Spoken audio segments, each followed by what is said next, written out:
I can't afford the groceries, I can't afford your gas. It's Biden inflation across the nation. 81 million votes my ass. Hey, 81 million votes my ass. Hello everyone, it's Joel Davis with United Medical Transportation Providers Group. You are thebroker.com, the home care access. So you guys ready to do a little traveling video? Got to maximize my time. Figure I'll maximize my time, try to cover a bunch of different topics that we can talk about, so make a productive video while I'm driving. I know it's not as formalized if it's in a regular office. People used to bust my chops about like, why don't you invest in a real studio, this and that? Because why? You got time for that? I don't have time for that. I apologize, but I don't. So I make the videos when and where I can. So it is what it is. But crazy times, a lot of things going on. So, you know, I was at an event the other day, and the guy asked me, he said, hey, how's business? I said, you know what? I said, this sleepy, creepy dementia patient with the cackling sidekick Medusa, these guys, these slaps, they are so bad that business is great. And I mean that sincerely. Okay, things are bad, you know it, I know it. Go to the store, buy stuff, you know it. Go fill up your tank, you know it. Pay your bills, you know it. You see it, you smell it, you feel it in the air. Things are crazy domestically, internationally, geopolitically. Personally, I love all that stuff, but that's a topic for another day. But it's like I always tell everybody, you got to play the hand that you're dealt. These are crazy times, and a lot of people are going out of business. Let me start with my broker business, for example. For those of you new to the channel, I run a broker business. We operate down south. Got a lot of people, a lot of good contractors, a lot of good people. But a lot of people are going out of business. A lot of small operators, small businesses are going out of business. So it's giving us more work, and trying to find good contractors is a challenge. It's like it's trying to find good employees. It's a challenge. It's crazy. So as we're building, growing, and scaling, because the opportunity's there, I was literally finding myself involved more and more in operations. And if I'm in operations, I lose. I got a creative mind. I need to be creating. The more involved I am in operations, the more I lose. It's like I always talk about with my NEMT. The more I drove, the more I would lose. And I knew that. I started out as the first driver, and you wear all the hats. You're the driver, you're the dispatcher, you're accounts payable, you're accounts receivable, all that kind of good stuff. And you know, you're burning both ends of the candle, and you're running 24/7. Got all that. So there's a time and a place for that, but you know, you got to grow. I talked about in my last video. You got to transition. You got to push through. Get out of the operations. Be more of a manager. Push through. Get out of the management and get more to the executive and the creative level. My problem with my broker business, we got opportunity funnel all over the place. The next thing you know, unintentionally, I'm just literally finding myself involved more and more on a daily basis in operations. I lose. That's really what made me say, listen, man, I gotta find a way out of this. And it's not that it was a bad thing. The bad thing would have been no business. Well, I had a great problem on my hands. So that's when I'm like, all right, you know what? I'm going to bring on my RDs and make them limited partners. That's what I did. And that's still a process, still working on that, because the whole goal is to get them more involved.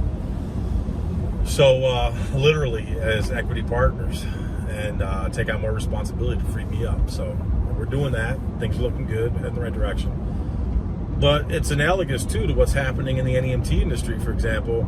There are a lot of slappy pappies, a lot of people who don't know their ASS from a hole in the ground, don't know what they're doing, going out of business. And that's just presenting more and more opportunities. Right now, right here, right now, this point where I am right now, I think I'm doing more contracts and service agreements than I've ever done at this level of volume than I've ever done before. And hey, it's great. It's great for my client providers. We had a lot of people they're not making it. It is what it is. They're not making it. In my biased opinion, I'm gonna say it's because they don't know what they're doing. But if truth be told, it's also because a lot of people, man, they made that deal with the devil. They signed those stupid broker agreements, and they just allow themselves to be crushed. They get caught up in that meat grinder, and they allow themselves to be just ground out. So, and it's not like demand's going down. Okay, people are still being discharged from hospitals. People are still coming in and out of facilities. They got to get places. They got to get to the appointments, things like that. So demand is not going down. Sorry, man. But now in certain places we're seeing that, well, guess what? Now we got a capacity issue. Demand is high. We don't have adequate capacity. That presents contract opportunities. Now, you can go to a lot of places and say, oh, we need you. Okay, open up the coffers. If you're not going to open up the coffers, we're not going to pay. You're not going to pay, we're not going to play. Because we don't work for free. And I know some people, we've got the hate email, all you do is take advantage of people, you take advantage of seniors. Okay, sorry, vehicles don't run on good intentions. People, employees, they're not going to work for free. We're in business to make money. It is what it is. So I'm not going to waste any time or energy on that stupid philosophy. But again, working with a lot of people, making good money. We got one client provider right now who is just, I mean, you can say right place, right time. One of their main competitors, 3 times their size. I think they had 35 or 36 vehicles, something like that. Just up and close their doors. Okay? Just the other day, in the middle of the month, they just closed their doors. Now, I haven't been able to gather a strong sense. I have some sneaky suspicions, but I haven't got confirmation of exactly why they closed their doors. But bottom line, they closed their doors nonetheless. So now we're in a position to, all right, let's go pick through that graveyard. We're already, my client provider, we're already getting increased trip volume, which is great. But now let's go pick through the graveyard, see what we can gather from vehicles. Can we pick up some assets on the cheap? Can we get some can we vet out some of your drivers, steal some of your, well, they're really not your drivers anymore because they're unemployed. So can we pick some of them up? So do you celebrate that business going out of business? Not necessarily, but they went out of business, so you play the hand that you're dealt. So we're going to go after that business. We're already picking it up just by being in the same market. People are calling us. All right, so now people are calling us, and they're calling us at an increased level. So let's get some contracts popping. That was a major player, just closed. Now, why? And I've seen this so many times over the years. It's like, how do you just close up shop like that? I mean, you just wake up on Monday and say, yeah, you know what? Come Wednesday, we're gonna close up doors. I'm gonna hazard the bet that that's not how it goes down. So you had to have seen some things coming. It's like, yeah, you had to have had some key indicators out there. It doesn't just happen like that. I gotta believe that. So if that's the case, like, why aren't you taking some, why aren't you working to be an active participant in your own rescue? Why aren't you working to, stem the losses? And again, I don't know anything about them per se in terms of their finances, what specifically it was that pushed them over. I don't know. It's not even for me to really care per se. It's more or less out of curiosity, but I'm happy for my client provider because, boom, volume's already going up. Okay, and we haven't even picked up their assets yet. So we're picking through that graveyard as we speak. So his revenue is going to go up. Now we're in a position, okay, major player out of the market. Huge vacuum. Didn't have written agreements with some of those facilities that you're into now. Let's go after them. And you may not get them all. You may not get a service agreement, a formal written agreement with them all. Some of them may say yes, some may say no. Everyone's different. That's why you play the game. You got to be this is why it's amazing when people contact us about, yeah, I need Joel's help. I want contracts. I want service agreements. Like, it's something like you just go to the ice cream store and you order up. It's like, that's not how you play this game. It's not how you play this game. I got this one client provider, great dude, love him, been working with him for a couple years. I'll say he has 6 vehicles, but he's having problems with one as of late. So you could argue, let's say he has 5.5. He has 5.5 vehicles, whatever, 5 vehicles, 6 vehicles.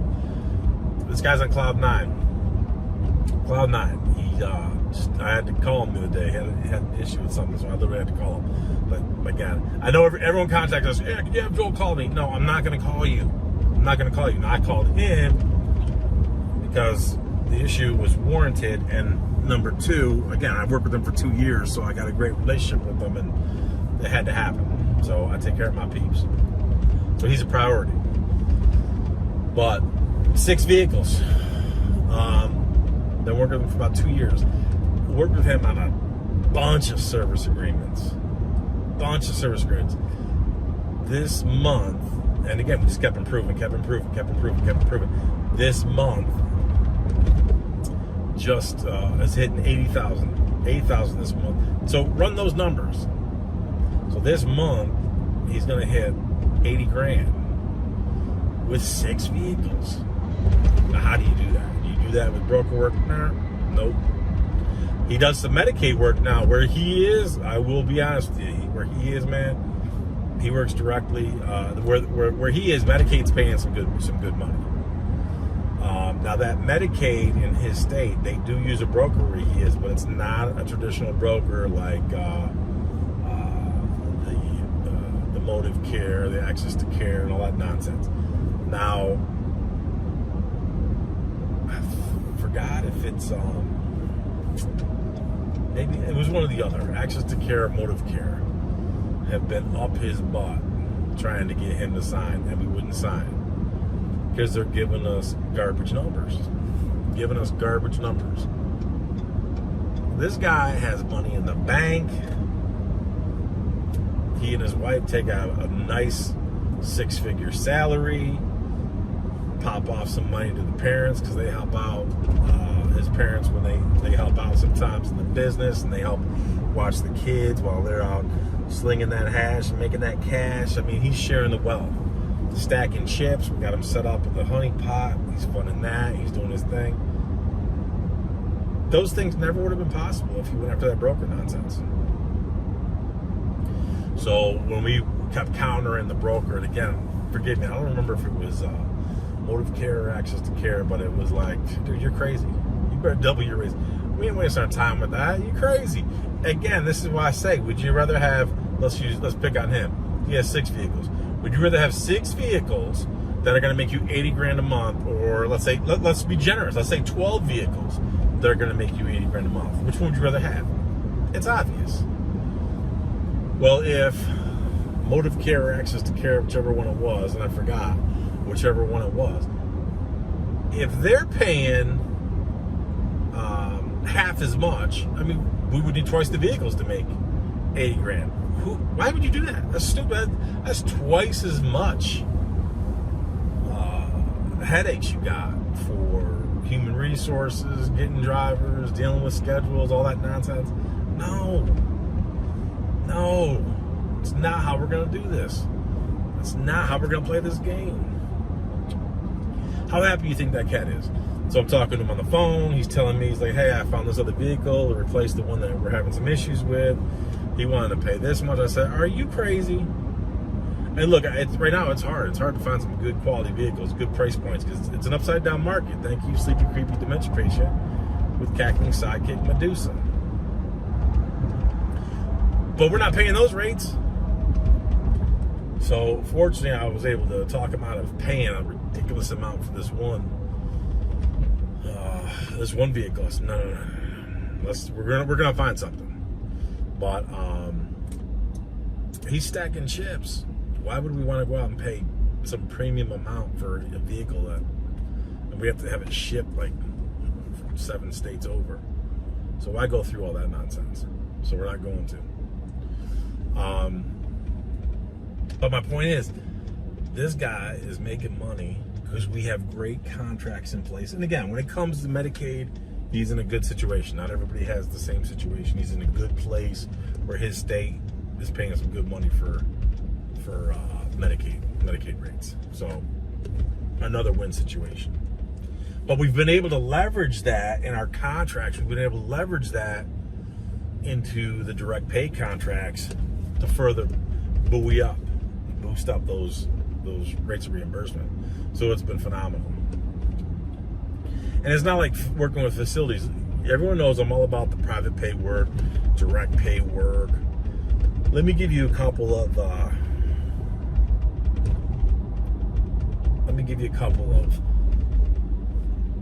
if you know what you're doing, you put your business together properly, and you go after direct work.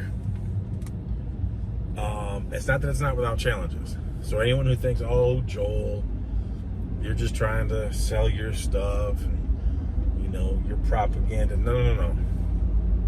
It's not that things aren't without challenges. So I have a client provider who recently got everything rolling, got operational, has about 3 leads, three fish on the hook. But one in particular, we've been having an issue with.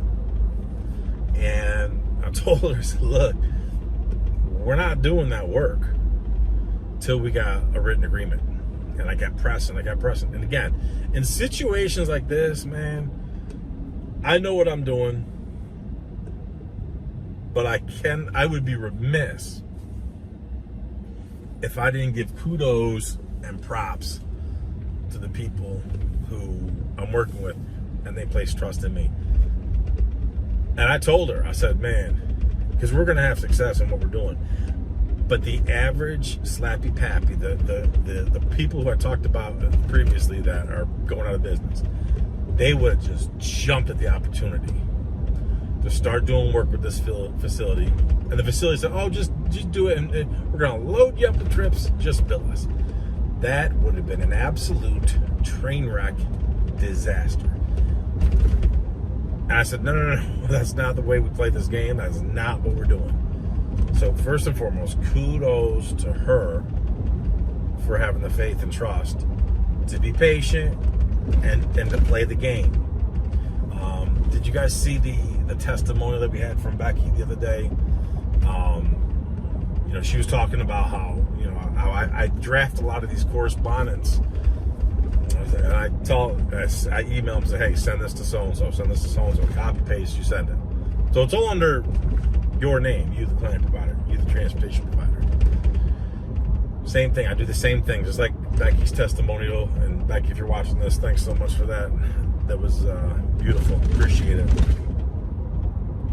But anyway, so this other client provider, we had to push hard. We had to push hard on this one facility. Now, what's interesting about that is because the reason why we had to push hard is the average slappy pappy operator who doesn't know his ASS from a hole in the ground. This is why they go out of business. The facility would say, hey, can you do these trips? We're going to load you up. Oh, sure, just bill us. And the average slappy pappy would jump at those trips, go home, slap their spouse on the butt, and tell them, we just hit gold. We just hit gold. This facility loves us. They're going to give us everything. Getting the business is important, but collecting your money is the most important thing. If you get the business, great, but it's worthless if you don't collect your money. The average slappy pappy would become overextended and they would be forced out of business. Case in point, this facility in particular, you got the service address. So where my client provider is providing the service. But then they are part of a larger company, a parent company. So that's 2 entities right there. You got the service address, which is a facility. They're part of a larger company. And then for accounts payable, that's a different company. So you're talking about 3 companies. So where are we providing service, which is obvious, but who are we billing? How are we billing them? And how are they going to pay us? Again, just someone, you could show up and, oh yeah, we're going to give you all the business. Oh, here it is. That's great. Load them up with trips. You go home, kiss your wife and kids. Oh, we struck it now. We struck it rich now. So you think until you don't get paid, and then they tell you, okay, well we want net 60 terms. Never gonna happen. Never gonna happen. And it's like Becky kind of echoed the thoughts. I forgot who it was a while back.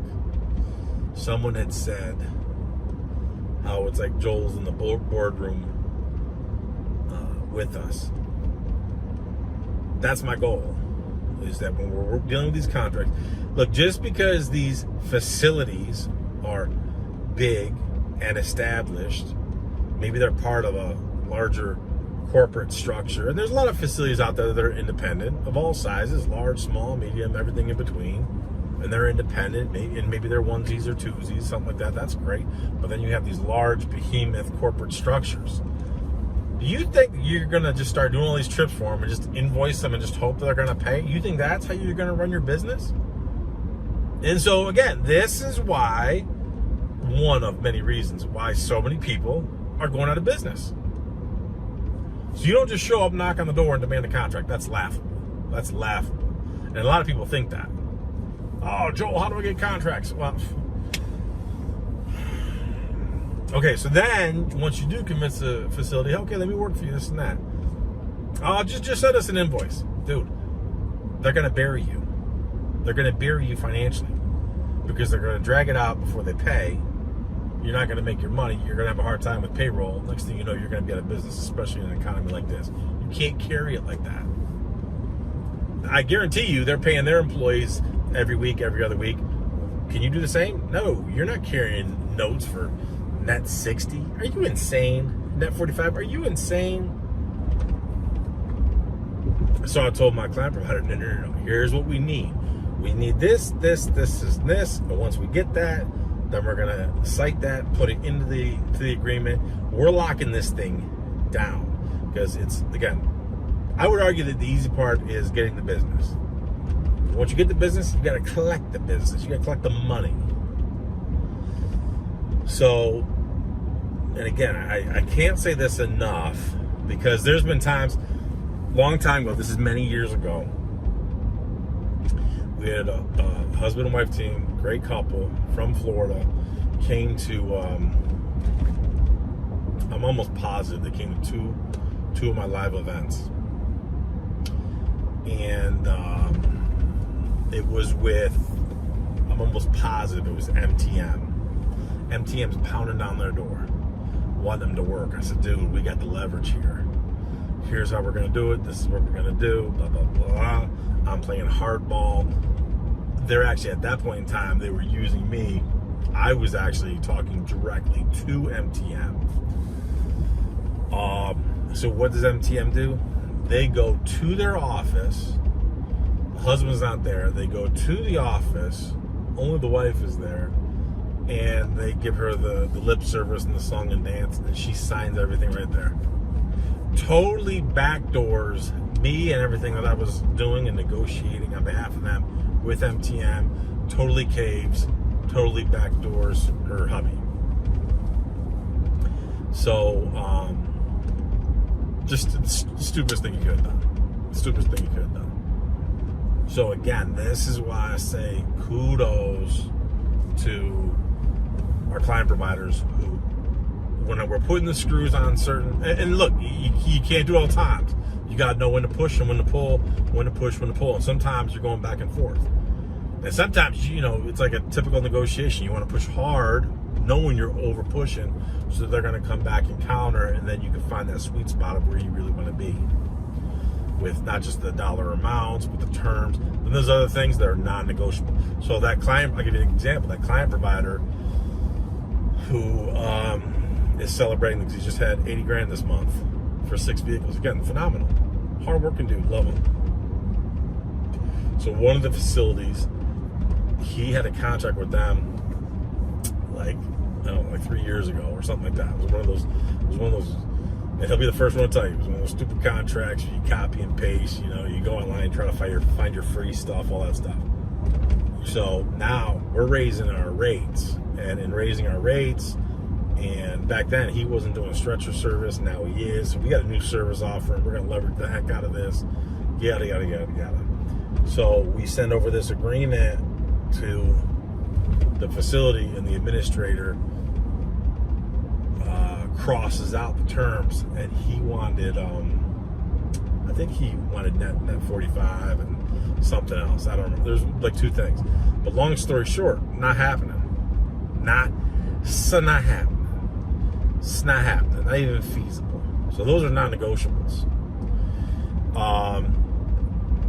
So we told him, hey, no go, not gonna happen. And but here's the point to this part of the story is that administrator specifically cited how he referenced their contract from whatever it was. Let's say it was like August of 2020 or whatever it was.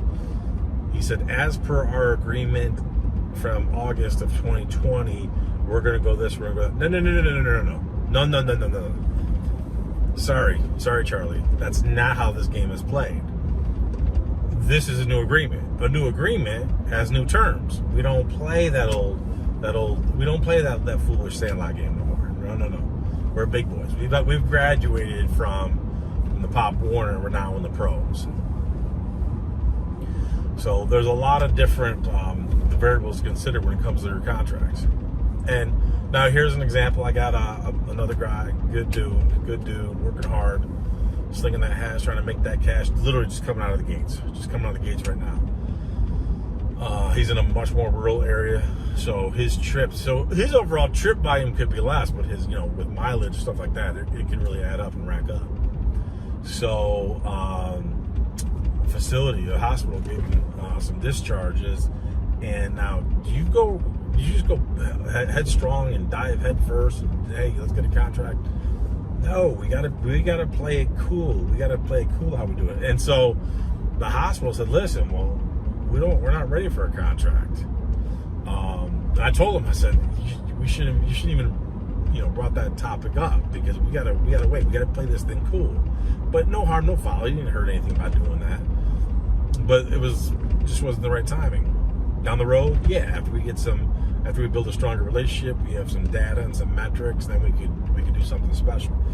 But the facility said, listen, can you bill us, and here's how, and here's who, or this is that.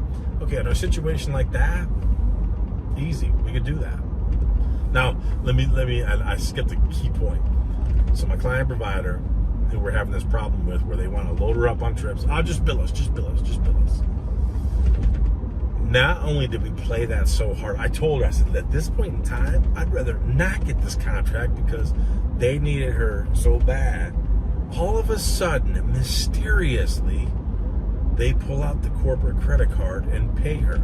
So now she's been doing trips, and they're paying on the same day before she provides transportation. And I told her, I said, I'm going to be honest with you, I'm so glad we pushed hard on this, because you'd see all this long thread. She'd forward me this long thread, this whole chain of emails from these different people. And again, we're talking about 3 different entities, 3 different company names. The one was the facility where we provide service. The second was the corporate structure, which is a completely different name. And the third was a completely different name, address, company name, all that stuff for the accounts payable. You know how easy it is to, our corporate this, our legal that, we sent it over, we're still waiting, got to get you in the system, got to wait for approval. Homie, don't play that. We pressed it hard to the point where mysteriously, they pulled out the company credit card. So she's been performing trips, and they're paying her right before transport. So same day, right before transport. It's a beautiful thing. I told her, I said, hey man, at this point, I hope we actually don't get the contract. Keep forcing them to pay you by the day. But playing that game long term, it behooves us to get that contract. There's a lot of things we can do with that. It's gonna increase revenue. We can further deepen our relationship with them, give them different price breaks in exchange for volume. And then ultimately, again, when we're looking long term, having that formal agreement is going to be good for resale value. Because remember, when you're working with us, you're working with me, it's all about build, grow, scale, put yourself in a position to sell at a future multiple. That's the game. That's the game. Build, grow, scale, put yourself in a position, sell at a future multiple.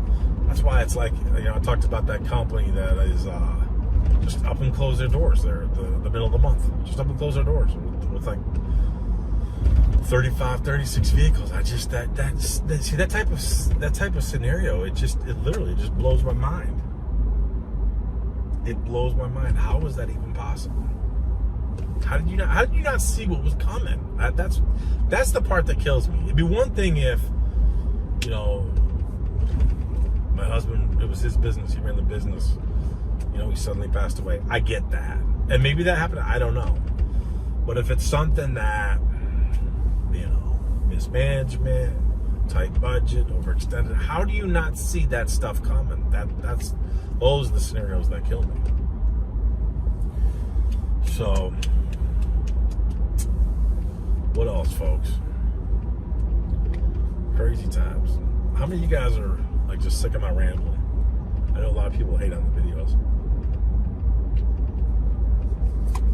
A lot of people love it, which is great. We get more people that love it. Love it. Love it. Love you guys. Appreciate it. But you also know that I love my haters. So we do get the haters sometimes. Joel, your videos are too long. Why can't you do YouTube shorts? Why can't you do YouTube shorts? We need shorter videos. Stop rambling so much. Just give us the nuggets. Oh, stay out of politics. Stay out of politics. You don't know anything about politics. You're right. For how long have I been saying politics directly affects policy, which directly affects your money? And there's so many of you out there right now. Your money is being affected, and you voted for it. Your money is being affected, and you voted for it. That's why so many of y'all got buyer's remorse. And then what do? You take it out on me. Send your hate email. Stay out of politics. You don't know what you're talking about. Okay, you're right. Okay. Whatever. What else?